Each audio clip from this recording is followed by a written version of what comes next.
Welcome back to this video. In this video, I will show you how to change your profile picture from your Gmail on PC.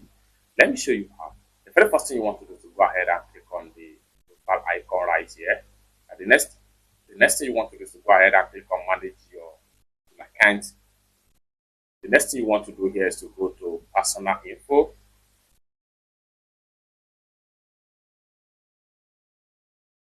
Then go ahead and click on the icon right here. Next thing you want to do here is to go ahead and choose upload from device.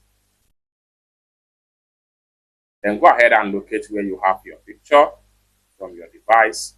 Then go ahead and select your picture and hit on open. Next thing you want to do is to go ahead and click on next. Save as profile picture. Go ahead and click on that. And you are done.